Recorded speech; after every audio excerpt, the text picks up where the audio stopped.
MGR TV நேயர்களுக்கு அன்பு வணக்கம். நம்மோட மூத்த பத்திரிகையாளர் திரு பிரியன் இணைந்திருக்கிறார். வாருங்கள் அவரோட பேசலாம். சார் வணக்கம். வணக்கம் சார். விஜய் அவர்கள் தன்னுடைய சுற்றுப்பயணத்தை, அது தேர்தல் பிரச்சாரம் அப்படின்னு கூட சொல்லலாம் போல. யாருக்கு ஓட்டு போட போறீங்க அப்படின்ற கேள்வியோட மக்கள்கிட்ட இன்னைக்கு போயிருக்காரு. திருச்சியில மிகப்பெரிய கூட்டம். 5 நிமிடத்தில் கடக்க வேண்டிய தூரத்தை 5 மணி நேரமாக கடந்திருக்கிறார் விஜய். பிரம்மாண்ட கூட்டம் அப்படின்னு சொல்றாங்க. மைக்கு மட்டும் சரியா வேலை செய்யல. சில விஷயங்கள் நமக்கு கேட்டது. பொதுவான வாக்குறுதிகளை திமுக நிறைவேற்றியதா அப்படின்னு கேட்டதுல ஆரம்பிச்சு, திருச்சிக்கு நிறைவேற்றப்படாத திட்டங்கள் வரைக்கும் நிறைய விஷயங்கள் எடுத்து விமர்சிச்சிருக்காரு. எப்படி பார்க்குறீங்க? இல்ல அடிப்படையில வந்து விஜய பத்தி சொன்ன ஒரு குற்றச்சாட்டு என்னன்னா, வந்து வொர்க் ஃப்ரம் ஹோமா இருக்காரு. அப்புறம் அவர் பயண திட்டத்த அறிவிச்ச உடனே வீக்கெண்ட் பாலிடிக்ஸ் பண்றாரு அப்படின்லாம் சொன்னாங்க. அந்த குற்றச்சாட்டுக்கெல்லாம் அவர் ஏதாவது வீக்கெண்ட் பாலிடிக்ஸ் பத்தி அந்த குற்றச்சாட்டுக்கெல்லாம் ஏதாவது பதில் சொல்லுவாருன்னு பார்த்தா, அதெல்லாம் பதில் சொல்லல. ஆனா இன்னைக்கு வந்து போலீஸ் வந்து 23 நிபந்தனைகளோட தான் அவருக்கு பர்மிஷன் குடுத்தாங்க.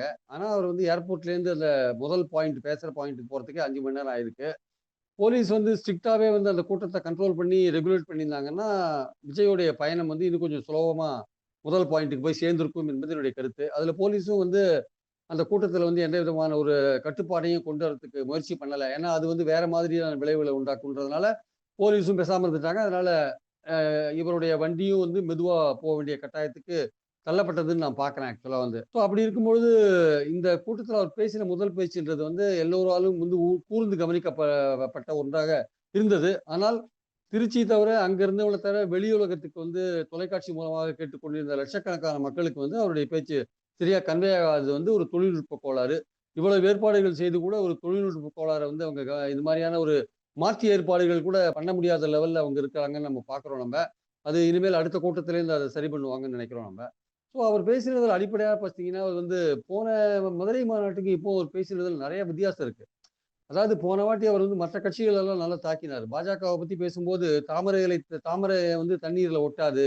அது மாரி பாஜக எந்த வேஷம் போட்டு வந்தாலும் தமிழ்நாட்டு மக்கள் ஏத்துக்க மாட்டாங்க அப்படின்னு பேசினாரு. அதே மாரி இங்க இருக்கிற ஆளுங்கட்சியும், ஆண்ட கட்சியும் வந்து அதிமுகவும், திமுகவும் ஒண்ணு நேரடியாகவும், இன்னொன்னு மறைமுகமாவும் கூட்டணி வச்சிருக்கு. எல்லாம் நாங்க என்ன ஊழலா செஞ்சிருக்கோம் பாஜகவோட கூட்டணி வச்சுக்கிறதுக்கு அப்படின்லாம் கேட்டாரு. இன்னொரு முக்கியமான விஷயம், அதாவது அதிமுக பத்தி கேட்டது என்னன்னா, எம்ஜிஆர் துவக்கிய கட்சியோட இன்னைக்கு நிலைமைய பார்த்தீங்களா? அப்படின்னு கேட்டார். அதன் நிலை என்ன? தொண்டர்கள் வேதனையில இருக்காங்கலாம் பேசினார். இப்படிலாம் பேசியிருந்தவர் இன்னைக்கு வந்து பார்த்தீங்கன்னா, முழுக்க முழுக்க மற்ற கட்சிகள் அதிமுகவ பத்தியோ, பாஜகவ பத்தியோ எந்த விதமான பேச்சும் பேசாம, நேரடியா திமுக அட்டாக்குக்கு வந்துட்டார். திமுகவுடைய 505 வாக்குறுதிகள்ல எது நிறைவேறாத வாக்குறுதிகள்னு ஒரு பெரிய பட்டியல். டீசல் கட்டணத்த குறைச்சீங்களா? பழைய பென்ஷன் ஸ்கீம கொண்டு வந்தீங்களான்னு ஆரம்பிச்சு ஒரு பெரிய பட்டியல வந்து படிச்சார். அது மட்டும் இல்ல, திருச்சிக்கு உள்ள இம்பார்ட்டன்ஸ் திருச்சி எந்த விதத்துல வந்து ஒரு டர்னிங் பாயிண்ட்டா இருந்தது. எம்ஜிஆர் எப்படி அங்க மாநாடு போட்டாரு. 57ல வந்து முதல் மா மா திமுகவுடைய மாநாட்டுல தான் வந்து திமுக தேர்தல்ல கலந்துக்கிறதுன்னு முடிவு பண்ணாங்க. ஸோ அந்த மாநாட்ட பத்தி குறிப்பிட்டாரு. 74ல எம்ஜிஆர் போட்ட மாநாட்ட பத்தி குறிப்பிட்டாரு. அதெல்லாம் குறிப்பிட்டு எம்ஜிஆர், அண்ணா இவர்களை மையப்படுத்தின ஒரு விஷயம். அவருடைய வேன்ல கூட எம்ஜிஆர், அண்ணா படங்கள் இருக்கிறத பார்க்கிறோம் நம்ப. ஸோ அதனால எம்ஜிஆர், அண்ணா கருணாநிதியோ, ஜெயலலிதாவோ ஒரு பயன்படுது. அதிமுகவ பொறுத்தமட்டும் அடுத்து வந்த தலைவர்கள் கருணாநிதி அல்லது ஜெயலலிதா. இவங்களெல்லாம் விட்டுட்டு எம்ஜிஆர், அண்ணாவ பயன்படுத்துவதன் மூலமாக அதிமுக தொண்டர்களுக்கு இன்னும் ஒரு ஒரு வலைய போடுறாருன்னு கிளீனா தெரியுது ஆக்சுவலா. இன்னும் அந்த அந்த அந்த அண்ணா அல்லது எம்ஜிஆர் 2 பேர் தான் வந்து அதிமுகவுடைய ஐகான்ஸா இருக்காங்க. ஸோ அவங்க 2 பேரோட விஷயங்கள வந்து அவரு தொடர்ந்து தொட்டு காட்டுற ஒரு விஷயம் பார்த்தீங்கன்னா, வந்து அதிமுகவுடைய ஓட்டு வங்கிய அவர் வந்து அ அதிலேருந்து எடுக்க முடியுமான்ற ஒரு விஷயத்த கையாளுறாரு. இன்னைக்கு திமுகவை முழுக்க முழுக்க தாக்கின விஷயம் என்பது, திமுக எதிர்ப்பு வாக்குகளை தன் பக்கம் கொண்டு வருவது தான் அதற்கு அடிப்படையான விஷயம். ஏன்னா வந்து தான் தான் திமுகவுக்கு எதிரி, தான் தான் வந்து அ திமுகவை நேரடியா நான் தான் எதிர்க்கிறேன்றது மூலமாக அதிமுகவை அவர் வந்து பின்னுக்கு தள்ளுகிறார். அதிமுகவை பின்னுக்கு தள்ளிட்டு நான் தான் முக்கிய எதிரின்றார். இன்னைக்கு அவருக்கு வந்த கூட்டம் என்பது நிச்சயமாக திமுக, அதிமுக 2 கட்சியும் கொஞ்சம் மிரள வைத்திருக்கிற ஒரு கூட்டமா தான் நான் பார்க்கிறேன். இது எடப்பாடி இத்தன நாள் பயணம் போயிட்டு இருக்காரு. அவர் பயணம் போயிட்டு கொண்டிருக்கிற இத்தன நாள் எஃபர்ட்டும் விஜய் இன்னைக்கு ஒரு கூட்டத்திலே காலி பண்ணிட்டார் ஆக்சுவலா. இன்னைக்கு அவருக்கு சேர்ந்த கூட்டத்திலேயே அதிமுக எடப்பாடி கூட்டத்த இந்த ஒரு கூட்டத்துல விஜய் காலி பண்ணிட்டாருன்னு தான் என்னுடைய கருத்து. ஏன்னா இப்போ அ 140 தொகுதிகள்ல வந்து எடப்பாடி போயிட்டு வந்துட்டார், அது பண்ணிட்டார், இது பண்ணிட்டார், ஆகா ஓஹோன்ட்டார்னாங்க. கடைசியில அவர விட இவர் எஃபெக்டிவா திமுக எதிர்ப்பு வாக்குகள வாங்குறதுல முன்னணியில வந்துருவாரோன்ற ஒரு சந்தேகம் வருது இப்ப ஆக்சுவலா. ஸோ அந்த அளவுக்கு திமுக எதிர்ப்ப வந்து கூர்மையாக கையில் எடுக்கிறார் விஜய். இது எடப்பாடிக்கு வந்து ஒரு இன்டைரக்ட்டா வந்து அவருடைய இடத்த வந்து விஜய் பிடிக்கிறதுக்கான ஒரு பாதையில வேக வேகமா போயிட்டு இருக்காரோன்ற ஒரு சந்தேகத்த நமக்கு தோற்றுவிக்கிறத பார்க்கிறோம். ஏன்னா, அவரு இப்ப அடுத்தது வந்து ஆளுங்கட்சின்னா திமுகவோட போட்டி போடணும். திமுகவோட போட்டி போடுறதுன்னா நாங்க தான் அதிமுக அப்படின்னு இத்தன நாள் சொல்லியிருந்தாங்க. ஆனா அதிமுக வந்து இப்ப பலவீனமா இருக்கு. அதிமுக பலவீனமா இருப்பது மட்டுமல்ல, அது கூட்டணி சரியா அமைக்கல. அதுக்கும் பாஜகவுக்கும் பலவிதமான மோதல்கள் நடந்துட்டு இருக்கு. கடைசியில செங்கோட்டையன் வரையும் விஷயம் போயிட்டு இருக்கிறத நம்ம பார்க்கிறோம். அப்போ மக்களுக்கு வந்து திமுகவுக்கு அடுத்தபடியா மாற்று அதிமுக தானான்ற ஒரு கேள்வி வரும். இதுவரையும் அப்படி இருந்தது. ஆனா இன்னைக்கு எடப்பாடி தலைமையில இருக்கிற கட்சி அப்படி இருக்கா இல்லையான்ற ஒரு கேள்வி வரும்போது, மக்கள் மாற்று அப்படின்னு வரும்போது, ஒருவேளை விஜய் என்ன பண்றாரு, அந்த இடத்துல தான் வந்து விஜய் திமுக எதிர்ப்ப கூர்மையா கையில் எடுக்கிறார். நீங்க வந்து அதிமுகவ பாருங்க. அதிமுக எவ்வளவு பலவீனமா இருக்கு. அதிமுக கூட்டணி ஒண்ணுமே கிடையாது. என்கிட்ட பாருங்க எவ்வளவு மக்கள் பலம் இருக்கு. என் பின்னால எவ்வளவு பேர் திரண்டிருக்காங்க பாருங்க. திமுகவ நான் எப்படி ஒரு காத்திரமா எதிர்க்கிறேன் பாருங்கன்ற மாரி போயி, திமுக எதிர்ப்பு நிலையை கையில் எடுக்கிறது மூலமாக, அதிமுகவுக்கு போகிற திமுக எதிர்ப்பு வாக்குகளை தன் பக்கம் இழுக்கும் முயற்சியில் கம்ப்ளீட்டா இறங்கியிருக்காரு. அதுதான் அவருடைய நோக்கமா இருக்கும்னு நினைக்கிறேன். இப்ப அடுத்து அரியலூர்ல அவர் என்ன பேச போறாருன்னு நமக்கு தெரியாது. முதல் கூட்டத்துல மத்த கட்சிகள வந்து தாக்குறத விட்டுட்டார். திமுகவ நேரடியா தாக்குறார். திமுகவுக்கு மாற்று என்று சொல்லிக் கொண்டிருக்கிற எடப்பாடியை வந்து ஒரு கலக்கியிருக்காரு. ஆக்சுவலா கூட்டத்தின் மூலமாக ஒரு கலக்கியிருக்கார். ஒரு 140 கூட்டங்கள் பேசியும் ஒண்ணும் 140 தொகுதிகள்ல போயுமே அவருக்கு கிடைத்திராத ஒரு வரவேற்பு வந்து திருச்சியில ஒரே நாள்ல வந்து காமிச்சிட்டு ஒரு இம்ப்ரெசிவான ஒரு கிரௌட காமிச்சிட்டாருன்றத நம்ம பார்க்கிறோம் நம்ம. சோ இது வந்து அவருக்கு வந்து மேலும் ஒரு நம்பிக்கை, விஜய்க்கு வந்து மேலும் ஒரு நம்பிக்கையை கொடுக்கிற விஷயம். திமுகவுக்கும் இது வந்து ஒரு கலங்கடிக்கிற விஷயம் தான். அது எந்த விதமான சந்தேகமும் இல்ல. இன்னைக்கு காலையில வந்து முதல்வர் ஒரு அறிக்கை விட்டிருக்காரு. புதிய எதிரிகள், பழைய எதிரிகள் யாரா இருந்தாலும் கவலைப்பட மாட்டோம். எல்லாரையும் எதிர்ப்போம்னு ஒரு அறிக்கை விட்டிருக்காரு 30 விழாவ பத்தி. அப்போ புதிய எதிரிகள்னு அவர் சொல்றது யாருன்னு பார்த்தீங்கன்னா, விஜய் தான் சொல்றாரு அப்போ. அப்போ விஜய் கூடின கூட்டம் அவருக்கு இன்டெலிஜென்ஸ் அவருக்கு சொல்லியிருப்பாங்க. சோ அதன் மூலமாக இந்த அறிக்கை வந்திருக்கலாம். அப்போ அவங்களும் திமுகவும் வந்து இந்த கூட்டத்த வந்து வாட்ச் பண்றாங்க. அவர்களும் வந்து இத உற்று நோக்குறாங்க. அது மட்டும் இல்ல லோக்கல்ல இருக்கிற நேரு, அன்பில் மகேஷ் பொய்யாமொழி 2 மந்திரிகள், லோக்கல் மந்திரிகள் அவர்களை பற்றி குறிப்பிட்டு விமர்சனம் செய்கிறார். அப்புறம் மணல் திருட்டு போன்ற விஷயங்கள வந்து பத்தி பேசுறார். அதெல்லாம் சொல்லும்பொழுது மணல் திருட்டுன்னு பேசும்போது அவர் வந்து திமுகவை பத்தி மட்டும் பேசுகிறார். மணல் திருட்டு இன்னைக்கு நேத்திக்கு நடக்கல. அதிமுக காலத்தில் நடந்திருக்கின்றத ஒத்துக்கணும் நம்ம. அப்போ அதிமுகவை பத்தி அந்த இடத்துல சைலண்டா இருக்கார். ஊழல் என்று வரும்பொழுது அவர் அதிமுகவை பத்தி அதிகமா பேச மாட்டேன்றாரு. திமுகவை பத்தி தான் ரொம்ப பேசுறாரு. ஏன்னா ஆளுகின்ற கட்சி திமுக அதை அகற்றணும்னா அப்படிதான் பேசணும். அதே சமயம் அதிமுகவை ரொம்ப தாக்கிட்டு அந்த அதிமுக ஓட்டை நம்ம வந்து வாங்க வேண்டிய நிலையில இருக்கோம். அவங்க கிட்ட இருந்து ஓட்டுக்களை பறிக்க வேண்டிய நிலையில இருக்கோம். அதனால நம்ம அதை பத்தி ரொம்ப அட்டாக் பண்ண வேண்டாம்னு போன வாட்டி அட்டாக் பண்ணதோடு நிறுத்திட்டார். இந்த வாட்டி அட்டாக் பண்ணாத இருக்காரு. சோ இந்த முதல் கூட்டம் என்பது அவர் தொண்டர்களுக்கு வந்து இந்த பேச்சு வந்து அவ்வளவு விறுவிறுப்பு வேகத்தை கொடுத்திருக்குமா தெரியல. ஏன்னா போன கூட்டங்கள்லாம் அவர் பேசும்போது ஸ்டாலின் அங்கிள் அது அங்கிள்னு ஒரு 18 வயசு பசங்களுக்கோ 15 வயசு பசங்களுக்கோ இல்ல 20 வயசு வாலிபர்களுக்கோ அவங்களுக்கு என்ன ஜாலியா இருக்கும் அந்த மாதிரி ஒரு டோன்ல அவர் பேசினாரு. இன்னைக்கு அந்த மாதிரி டோன்ல இன்னைக்கு முழுக்க முழுக்க சீரியஸ் டோன்ல அவர் பேசுறாரு. வாக்குறுதிகள் நிறைவேற அப்புறம் இலவச பஸ் பயணம் கொடுத்துட்டு ஏன் பெண்களை கிண்டல் பண்றீங்கன்னு அந்த விஷயங்கள்லாம் கையில் எடுக்கிறார் இன்னைக்கு. ஸோ இந்த மாதிரிலாம் பார்க்கும்பொழுது இன்னைக்கு பேசின பேச்சு என்பது நேரடியாக திமுக எதிர்ப்பு வாக்குகளை திமுகவுடைய குறைகளை சொல்லி அதோட எதிர்ப்பு வாக்குகளை தன் பக்கம் இழுத்து தான் திமுகவுக்கு நேரடியான போட்டி என்பதை சொல்ல வருகிறார் விஜய். அதுதான் முதல் கூட்டத்துல நம்ம பார்க்கிற ஒரு விஷயம். மற்ற கட்சிகளை தாக்குவதை கொஞ்சம் இந்த கூட்டத்துல முதல் கூட்டத்துல நிறுத்தியிருக்காரு. அடுத்த கூட்டங்கள் அவர் எப்படி தொடருவார்ன்றதை பொறுத்து இருந்து தான் பார்க்க வேண்டும். ஆக மொத்தம் இந்த விஜயனுடைய இந்த முதல் பரப்புரை அவருக்கு ஒரு பாசிட்டிவான நகர்வை கொடுத்திருக்கு அப்படின்னு நீங்க சொல்றதா புரிஞ்சுக்கலாம். அவருக்கு ஒரு பாசிட்டிவான ஒரு இது கொடுத்துருக்கோம். அவருக்கு வந்து ஒரு பாசிட்டிவான ஒரு தாக்கத்தை அவருக்கு ஏற்படுத்தியிருக்க கூடும். ஆனா, இந்த கூட்டம் என்பது ஓட்டாகுமான்ற ஒரு கேள்வி இருக்குல்ல. அது ஒரு முக்கியமான கேள்வி. பார்க்கிறவன் இப்போ இன்னொன்னு அந்த சில கூட்டத்தினுடைய தன்மையையும் பார்க்கணும்னு சொல்றாங்க. அந்த கூட்டம் அதாவது பல அரசியல் கட்சிகள்ல கொஞ்சம் கட்டுக்குள்ள இருக்கும் கூட்டம். இது கட்டுக்கடங்காத கூட்டமா இருக்கு. தொண்டர்கள் மறுபடியும் மரத்து மேல ஏறி உட்கார்றது, பேரிகேட் எல்லாம் உடைச்சு தள்ளிட்டு உள்ள போறது, அந்த சொல்லக்கூடிய அந்த அறிவுரைகளையும், விதிமுறைகளையும் மதிக்காம போறது. இப்படிப்பட்ட ஒரு கூட்டமா இருக்கு. இல்ல. இப்போ காவல்துறை போட்ட 73 இதுல வந்து அதுல 1, 2 தவிர மத்த எதையுமே அவங்க கடைபிடிக்கலன்றது தான் முக்கியமான விஷயம். 2வது வந்து இந்த மாரி நடிகர் வந்து முதல் தடவையா கிரவுண்ட்ல வரப்போ, அவர பார்க்கறதுக்கான கூட்டம் கூடுவது வந்து ஒரு இயல்பான விஷயம் தான். அது ஒரு கட்டுக்கடங்காத கூட்டம் அல்லது வந்து அ இந்த மாரி நீங்க சொல்ற மாரி மரத்து மேல உட்கார்றது, இது மே ம மின் கம்பங்கள்ல ஏறுறது போன்ற விஷயங்கள்லாம் கூட பண்ணுவாங்க. சொல்ல முடியாது. ஆனால் அடிப்படையான விஷயம் என்னன்னா, முதல்ல ஒரு 4, 5 தடவ இந்த மாரி இருக்கும். அதுக்கப்புறம் அது காலப்போக்குல என்ன ஆகும்னா, அது குறையும் கொஞ்சம் கொஞ்சமா. ஏன்னா, ஒரு தடவ பார்த்துட்டாங்கன்னா, அதுக்கப்புறம் பார்க்க வரமாட்டாங்க. விஜய வந்து கிரவுண்ட்ல பார்க்குறாங்க. நேரடியா நம்ம ஊருக்கே வந்திருக்காருன்றபோது பார்ப்பாங்க.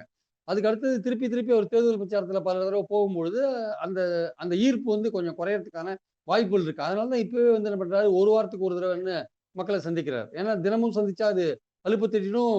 அ சேனல்ஸ் எல்லாம் வந்து தொடர்ந்து இது போட மாட்டாங்க. லைவ் ஷோஸ்லாம் போட மாட்டாங்க. ஏன்னா உங்களுக்கு நாளைக்கு போனா, நாளான்னைக்கு போனா அதையே போட்டிருந்தாங்கன்னா உங்களுக்கு இருக்காது. 10 நிமிஷம் போட்டுட்டு விட்டுருவாங்க. அந்த இம்பார்ட்டன்ஸ் குறைஞ்சிரும். அதனால தான் என்ன பண்றாரு, அவரே 1 வாரத்துக்கு ஒரு தடவ அப்படின்ற மாரியான விஷயங்கள அவரு கொண்டு போறார்.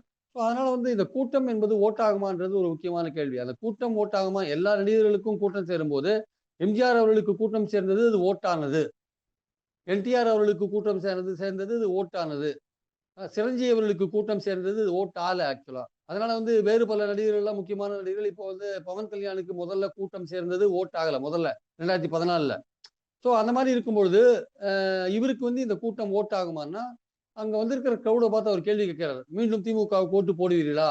மாட்டோம், மாட்டோம்னா மாட்டோம்னு தான் சொல்லுவாங்க. அங்க வந்திருக்கிறது யாரு எல்லாமே விஜய் ரசிகர்கள் தானே. விஜய் திமுகவ எதிர்த்து தானே பேசுறாரு. மாட்டோம், மாட்டோம்னு தான் சொல்லுவாங்க. அதனால வந்து அதுல ஒண்ணும் பெரிய ஆச்சரியம் கிடையாது. அது வந்து இயல்பான ஒரு விஷயமா தான் நான் பார்க்கிறேன். ஆனால் நடுநிலை மக்கள், அவருடைய ரசிகர்கள் அல்லாத நடுநிலை மக்கள், இவருடைய பேச்சால் எவ்வளவு தூரம் வந்து கவர் கவரப்படுகிறார்கள். இவர் மேல எவ்வளவு நம்பிக்கை வைக்கிறார்கள். அந்த விஷயங்கள்லாம் இருக்குல்ல. இவர் யாரை விமர்சிக்கிறார்? எதற்காக விமர்சிக்கிறார்? பாஜகவை விமர்சிக்காமயே போனா பாஜகவோட பி டீமா இருக்காரா? இல்ல அதிமுகவை விமர்சிக்காமயே போனா ஒருவேளை எதிர்காலத்துல அதிமுகவோட கூட்டணி ஏற்படுறதுக்கான ஏதாவது வாய்ப்பு வந்து ஓப்பனா வச்சிருக்காரா? இப்ப அதிமுகவுக்கும், பாஜகவுக்கும் ஒரு பிரச்சனை ஓடிட்டு இருக்கு. செங்கோட்டையன் பிரச்சனை ஓடிட்டு இருக்கு. அதுல எடப்பாடி ரொம்ப மௌனம் சாதிச்சுட்டு இருக்காரு. அவர் என்ன மாரியான திட்டங்களோட இருக்காருன்னு தெரியாது. செங்கோட்டையனை வந்து கட்சிய விட்டு நீக்கிறதுக்கு பதிலா இன்னும் கட்சியிலேயே வச்சுட்டு இருக்காரு. பாஜக மத்தியஸ்தம் பண்ணுது. அந்த மத்தியஸ்தம் வந்து எடப்பாடி வந்து தவிர்க்க முடியாதபடி ஏத்துன்னு இருக்காரா? இல்ல அதை எதிர்த்து ஏதாவது நடவடிக்கை எடுப்பாரா? இல்ல காலப்போக்குல வேற ஏதாவது திட்டங்கள் கையில வச்சிருக்காரா? சரி அந்த மாரி திட்டங்கள் அவர் கையில வச்சிருந்தாருன்னா, எதுக்கு நம்ம அதிமுகவ விமர்சிக்கணும்? அதிமுக ஓட்டு ஒரு பக்கம் வரது இருக்கட்டும். நம்ம அத விமர்சிக்கணுமா வேண்டாமான்னு விஜயும் யோசிக்கிறாரா? ஸோ இந்த மாரி விஷயங்கள்லாம் கையில இருக்கும்பொழுது, விஜய் இன்னும் கொஞ்சம் 2, 3 கூட்டங்கள்ல கூட அதிமுகவ பத்தி விமர்சிப்பாரா சந்தேகம். ஆனால், பாஜகவ பத்தி அவர் விமர்சிக்காத இருந்தார்னா, அது பின்னாடி நிச்சயமாக வந்து திமுகவுக்கு எந்த விதமான ஒரு பயமும், அது எந்த விதமான கவலையும் பட வேண்டிய அவசியம் இல்லை. ஏன்னா, திமுகவோட முக்கியமான ஒரு யுஎஸ்பி அவங்களோட முக்கியமான ஓட்டு வங்கியே வந்து பார்த்தீங்கன்னா வந்து, பாஜக எதிர்ப்பு வாக்குகள் தான். அந்த கட்சிகள் கூட்டணி கட்சிகள் எல்லாமே பாஜக எதிர்ப்புல தீவிரமா இருக்காங்க. தமிழ்நாட்டுக்கு பாஜக செய்த துரோகங்கள் வந்து நிச்சயமா வந்து தமிழ்நாட்டு மக்கள் அத எதிர்த்து ஓட்டு போடுறதுனா திமுக அன்னைக்கு தான் ஓட்டு போட்டுட்டு இருக்காங்க. அப்படி இருக்கிற சூழ்நிலையில தமிழ்நாட்டுக்கு துரோகங்கள் செய்த பாஜகவை விமர்சிக்காமல் இருந்திருந்தால், திமுகவுக்கு போகிற பாஜக எதிர்ப்பு வாக்குகள் அவர் கவர்றதுக்கான வாய்ப்பே இல்ல. வெறும் கொள்கை எதிரின்னு வாயில மட்டும் சொல்லியிருந்தா போராது. அத மத்திய அரசோட செயல்பாடுகள விமர்சிக்கணும். குறிப்பா மத்திய அரசு தமிழ்நாட்டுக்கு செய்து வர அந்த துரோகங்கள வந்து விமர்சிக்கணும். நிதி குடுக்காத இருக்கிற விஷயங்கள விமர்சிக்கணும். அதே மாரி கீழடி விஷயங்கள்ல மத்திய அரசு நடந்துக்கிற விஷயங்கள விமர்சிக்கணும். அதெல்லாம் விமர்சிக்காத வந்து பேசாம இருந்தாருன்னா, அப்புறம் வந்து ஹிந்தி திணிப்பு, சமஸ்கிருத திணிப்பு, மும்மொழிக் கொள்கை இது மாரி விஷயங்கள் கவர்னர விட்டு சலசலப்பு உண்டாக்குறது, சர்ச்சையை உண்டாக்குறது, இதெல்லாம் வந்து கண்டுக்காத போனார்னா, அவர் பாஜக ஆதரவு நிலைப்பாடுன்னு சொல்ல முடியாது. அந்த பாஜக எதிர்ப்பு தீவிரமா இல்லாட்டி, திமுகவுக்கு தான் அந்த பாஜக தீவிர எதிர்ப்பு வாக்குகள்லாம் திமுகவுக்கு தான் போகும். ஸோ அதனால இனிமே அடுத்த வர கூட்டத்துல அவர் பாஜக எதிர்ப்பு நிலையை எப்படி கையாள போறாருன்னு பார்க்கணும். திமுக எதிர்ப்பு நிலையை கையாளுறார். அது அதிமுகவுக்கு தான் பாதிப்பு. சீமானுக்கு கொஞ்சம் பாதிப்பு.